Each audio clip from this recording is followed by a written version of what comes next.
Que tal? Benvidos ao Preguntoiro. Continuamos a falar nesta semana cos voceiros municipais. Hoxe acompáñanos o voceiro do PP aquí en Santiago, Alejandro Sánchez Brunete. Alejandro, benvido, moi boas. Hola, que tal, boas? E imos comezar falando sobre ese pleno que se celebrou o venres pasado, unha sesión extensa que durou a meirande parte da tarde. É unha sesión na que se aprobaron os orzamentos presentados polo Goberno local para o 2015 e onde tamén se fixo efectiva esa renuncia do concelleiro Ángel Currás á súa acta de edil, aínda que non pasou a despedirse Ángel Currás, non? Non sei se despediu de vostede xa máis en privado. Sí, individualmente si o fixo, o que sucede que, bueno, que tampouco tiña máis obrigación, máis lógica a súa presenza no pleno, non? Nos pola nosa parte o que fixemos foi facer constar pois o noso recoñecemento pois as horas dedicadas con independencia do xuízo que se faga sobre pois o mandato de Ángel Currás, pois é evidente que é unha persoa que lle dedicou moitas horas ao concello e que foi alcalde ademais nunha situación pois certamente complicada.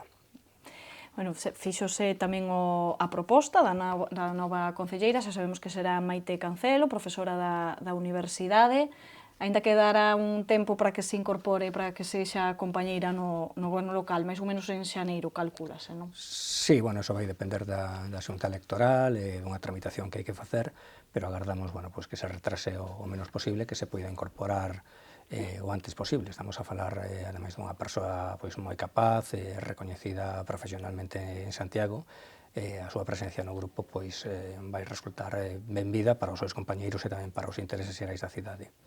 Dicíamos que era un pleno onde, a marxe desta renuncia de Ángel Currás, que se fixera efectiva nesa sesión, o punto principal era a aprobación deses orzamentos que se aprobaron cos votos a favor do PP e en contra dos dous partidos da oposición, que era de agardar, supoño. Como se viviu esa sesión? Bueno, hai que tener en conta que o debate orzamentario é probablemente o debate máis importante do ano, non? Din os ingleses que os orzamentos son a política expresada en cifras e, polo tanto, en cifras se expresan distintas concepcións da cidade ou distintas prioridades dos grupos políticos. En todo caso, que os grupos da oposición votasen en contra, entraba dentro, digamos, de un guión xa preestablecido, sobre todo tendo en conta que dentro dos meses haberá eleccións municipais e que probablemente os seus xuizos estén xa condicionados por iso e non estén dispostos a facer maiores concesións. Foi efectivamente un pleno un pouco extenso porque, bueno, había que comentar todo o respaldo orzamentario que van a ter as políticas municipais no vindeiro ano.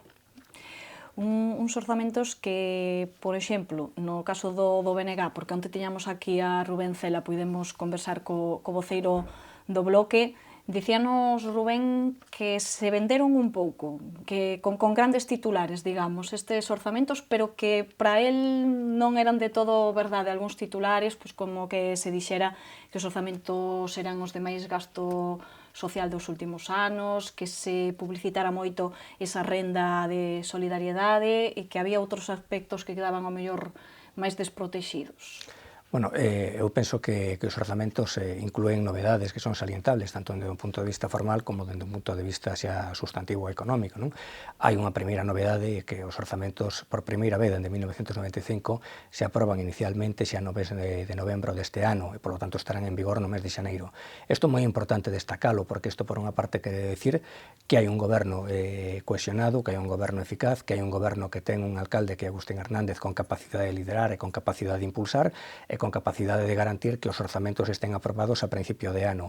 É importante porque uns orzamentos que se aprobasen, como ten sucedido, por exemplo, durante os mandatos socialistas no mes de agosto do ano seguinte, serían uns orzamentos estériles porque durante ese tempo non queda capacidade de innovación ou de maniobra para o Concello. Polo tanto, me parece que é salientable, non? Que os orzamentos se aprobasen en tempo e forma, que é indicativo, de que hai un goberno responsable, un goberno eficaz. Dende o punto de vista xa do fondo da cuestión, me parece que tamén é salientable que son uns orzamentos que son os orzamentos de maior gasto e investimento de todo o mandato e que son uns orzamentos, por exemplo, que inclúen como novidade unha especie de renda social, non? Que demostran a sensibilidade do goberno cara as persoas que están nunha situación de maior dificultade. Ata agora esa renda non existía e se van dedicar 600.000 euros, que considero que é unha cantidade moi estimable, con independencia de que se sabemos que hai moitísimas necesidades sociais.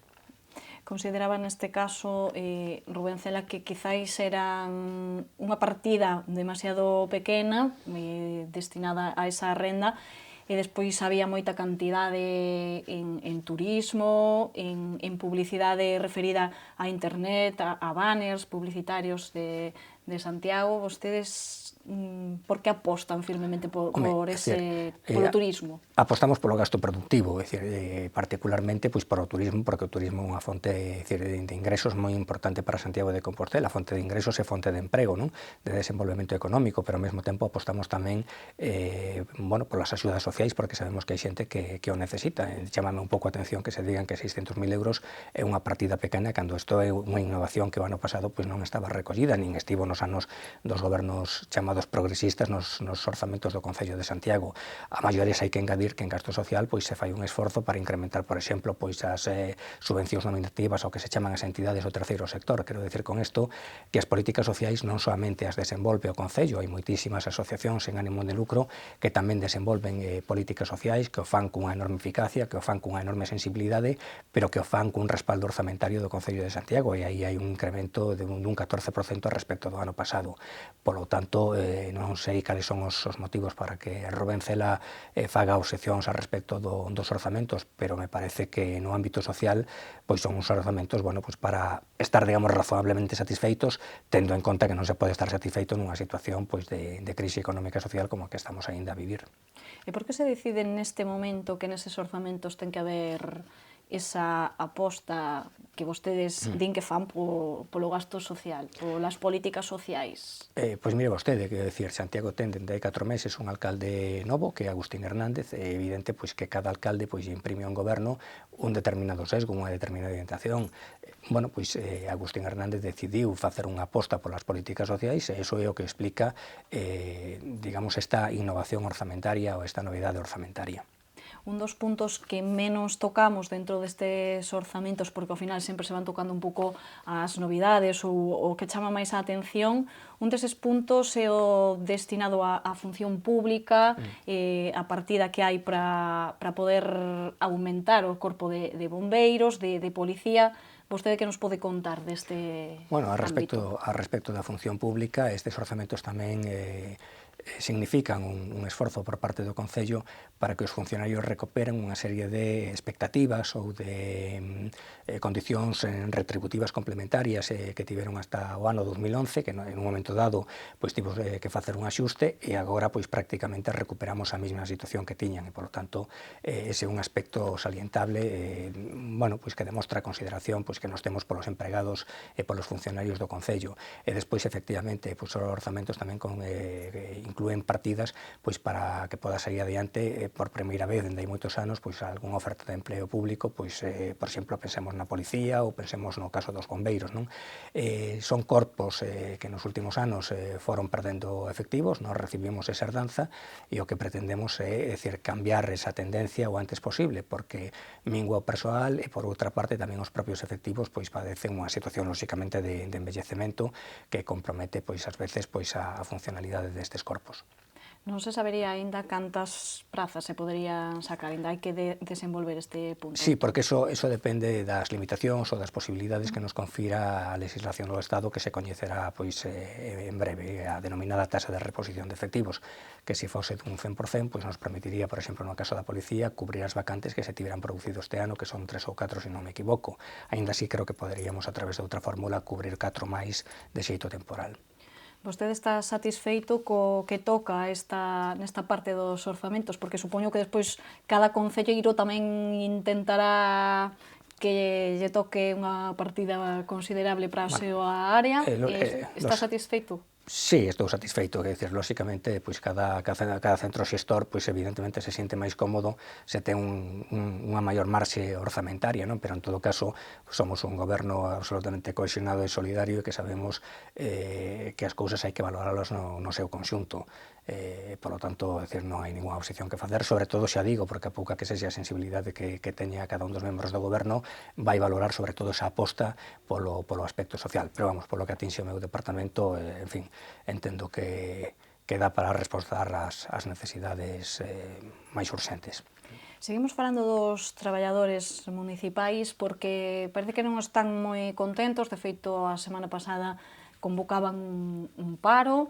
E, en cambio, dende o goberno teñen a visión de que a mesa de negociación pois non foi mal, que vostedes mostraron boa vontade. Por que esta contrariedade? Imos ver, houve unha convocatoria de paro, é dicir, promovida por dous sindicatos, por dous dos 5 sindicatos representativos, pero houve tres sindicatos dos 5 que estaban na mesa de negociación que non puxeron obxeccións ás propostas do goberno en materia de función pública, e, polo tanto, entendemos que recibimos, o digo con toda a prudencia, con toda a modestia, unha certa marxe de confianza por parte de 3 dos 5 sindicatos. Como lle decía antes, o goberno fai un esforzo para mellorar ou para recuperar as condicións complementarias retributivas dos empregados públicos, para mellorar as súas expectativas de promoción profesional, e, polo tanto, nos sorprende un pouco que dous sindicatos pois resposten pois dun xeito pois que ao mellor pois non é proporcional respecto do que sucedeu na mesa de negociación. Pero, en todo caso, bueno, respetamos a liberdade sindical, por suposto. Cales son as expectativas? Poderse chegar a un acordo con todos, incluso con estes dous sindicatos? Bueno, a nos gustaríanos, evidentemente, que reconsiderasen a súa postura e que entenderan este esforzo que se está a facer para recoñecer pois, as expectativas dos empregados públicos. Porque consideran que, dende que se puxera en marcha ese plan de axuste, non están a recuperar os dereitos perdidos, entón? En termos económicos, prácticamente neste momento nos situamos na situación que había no ano 2011. O sea que con iso queda respostado, non? Sí, entendo que, en fin, que é un esforzo notable o que se fai. E outro tema do que estivemos falando tamén nos últimos días e que parece que remata ben é o conflito con Linorsa, coa empresa concesionaria do servizo de limpeza do Concello. Protestaban as traballadoras, fixeron algunha protesta pública porque non estaban a cobrar en tempo e forma por parte desta empresa. A oposición foi bastante crítica, afirmaban que quizáis dende o goberno local non se estaba facendo todo o posible. Finalmente, parece que si se solucionou, dicíanos o alcalde que se vai facer unha cesión a outra empresa para solucionar o problema. Pois, efectivamente, vostede lembro que me preguntou hai algunhas semanas por isto, eu lle dixen que prefería ser prudente, que prefería ser discreto, e daquela oposición pois puña o grito no ceo e realmente preocupándonos a situación das traballadoras. Eu non entendía por qué, porque non era unha responsabilidade do goberno municipal, era un problema, é dicir, dunha empresa coas traballadoras, pero aínda así, dun xeito discreto, dun xeito prudente, se traballou para buscar unha solución e agardamos que esa solución se perfeccione ou se materialice en datas moi próximas. De todas formas, contentos de que volva un pouco a tranquilidade, non? Porque supoño que tampouco sería agradable chegar e ver este tipo de manifestacións. Non era agradable, primeiro, porque sentíamos de verdade, é dicir, que unhas traballadoras que evidentemente non teñen uns grandes soldos padecesen pois algún retraso no cobro dos seus salarios e estiveran angustiadas ante a posibilidade de perder eses salarios no futuro, e por outra parte tampouco resultaba agradable pois que se nos acusara a nós e que se nos fixera responsable dunha situación na que nós non tiñamos parte, non? Aínda así, pois dun xeito, xa digo, é dicir, discreto pero eficaz, se traballou para buscar unha solución e para orientar unha solución entre empresas. Imos cambiar de tema, imos a un tema máis serio porque faleceu unha nena, recordamos no mes de setembro, 15 de setembro, cando se dispoñía a desfrutar das festas en Guadalupe, na zona de Vite, neste barrio, ao tocar unha farola recibía unha descarga eléctrica esta rapaza de 14 anos. Temos xa un primeiro informe da Policía Científica que parece que houbo, segundo este informe, algún problema coa empresa que tiña que controlar o mantemento das instalacións, poderían incurrir nalgún erro nese control. Non sei como reciben este informe por parte do Concello, do goberno local. Bueno, esta noticia recibimos con certa prudencia, porque, bueno, é un asunto que ainda estaba baixo segredo de sumario, é un informe, seguramente pois haberá máis informes periciais no futuro, e, polo tanto, temos que ser, como digo, pois especialmente prudentes. En todo caso, sí quero decir que se ao final pois, se comprobase que por parte da empresa que tiña que facer as inspeccións ou da empresa que tiña que facer o mantenimento houbo algún tipo de negligencia, pois o Concello responderá e exixirá as responsabilidades que correspondan, eso por suposto. E tamén quero engadir que xa dende hai varias semanas se está desenvolvendo unha auditoría de todos os puntos de luz que concluirá pois, este mes de decembro, bueno, pois para saber ou para constatar que están todos en perfecto estado.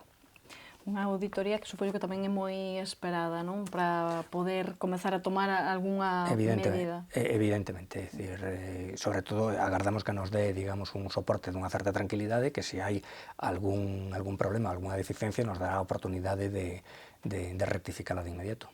Con respecto a este informe, polo tanto, supoño que estarán pendentes de coñecer máis profundamente que o que se di na investigación. Evidentemente, eu penso que na investigación aínda lle quedan pois algunhas fases, algúns trámites para poder coñecer realmente o que sucedeu, que foi certamente extraño e evidentemente desgraciado. Bueno, pois ímolo deixar aquí, Alejandro. Como sempre, moitísimas grazas por estar connosco. Gracias. E nos voltamos xa mañá cun novo preguntoiro, cunha nova entrevista. Gracias por atendernos.